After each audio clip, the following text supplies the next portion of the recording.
Naija people don bring ogbonge Bishop News story. My name na Nehi. And make a sharply yarn on some tori wey say it just happened.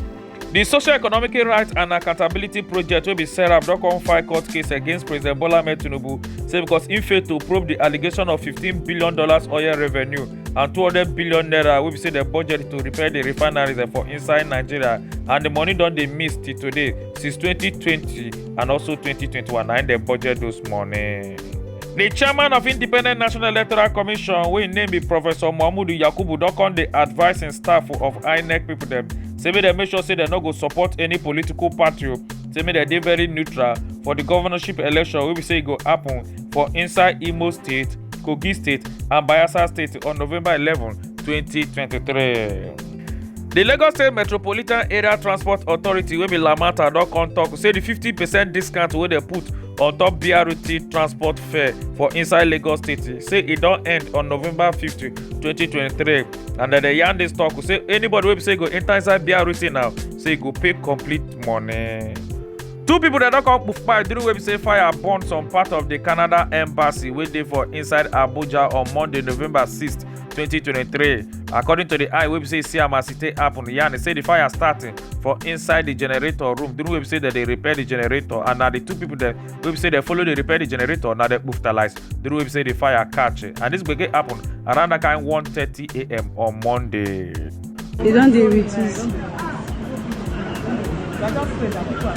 Come see white men, even them they follow the put hand. See.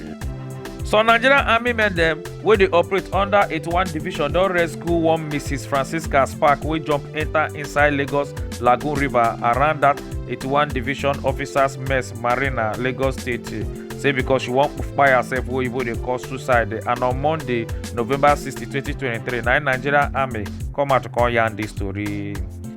The Lagos State Waste Management Authority don fire against indiscipline as they come dey pursue, dey scatter traders dem and market people dem wey dey sell for roadside around that Aja Jubilee Bridge, and na dey post this video and the pictures dem on top their X handle on Monday, November 60, 2023.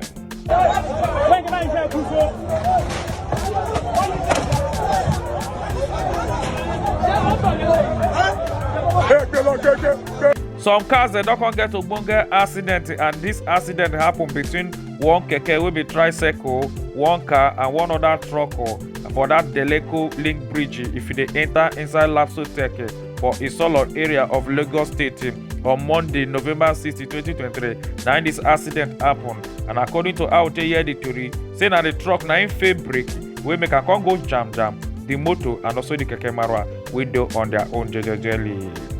Plenty people that don't come dey happy as they see the troop of army men they will say that they for inside their military truck as they falling enter inside Kogi State because of the governorship election wey go happen on November 11, 2023. And some Nigerians on top social media don dey tell them say na so Nigerian army they still plenty during the time wey they do presidential election, but they still rigor.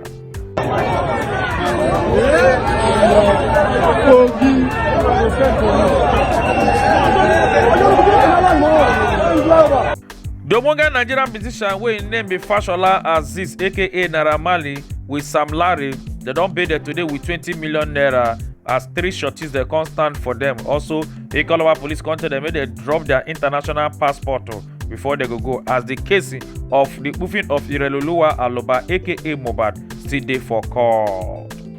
The National Drug Law Enforcement Agency will be NDLEA don come catch 3 men that will be drug dealers them with 14,481,519 pieces of tramadol and also bottles of codeine syrup wey cost reach about 13 billion naira. And National Drug Law Enforcement Agency arrest the 3 suspects them for different locations. Some na Amuwo, Odofe, Idumota and Sako for that Murtala Mohammed International Airport to Ikeja, Lagos State. The family of the ogbonge Nollywood actor wey be John Okafor aka Mr. Ibu don come out to come yarn say they don cut off one leg of Mr. Ibu take comot say for am to survive as they come talk say he undergo 7 different operations. And the family they come out come dey thank Nigerians for their support as they come yarn say na around that kind 1 a.m.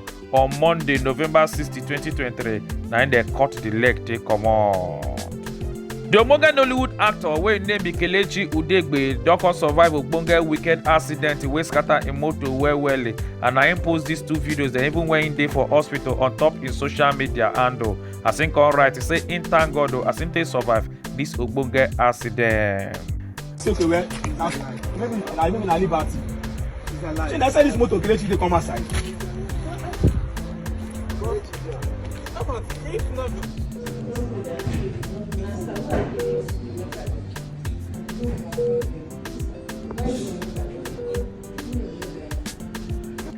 They don't see the Director General of the World Trade Organization will be Dr. Ngozi Okonjo-Iweala dey dance as she dey jollificate herself during be say im first son will be Dr. Uzo Iweala dey marry im wife will be Lord Elsa will be German woman and on Sunday November 50, 2023 na they do this ogbonge wedding.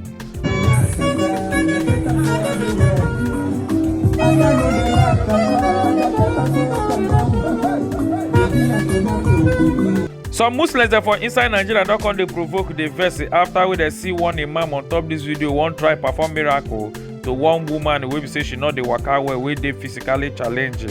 As the Muslim dem come dey yarn, say this one no be real Muslim, say because this kind thing no fit happen at all for inside mosques.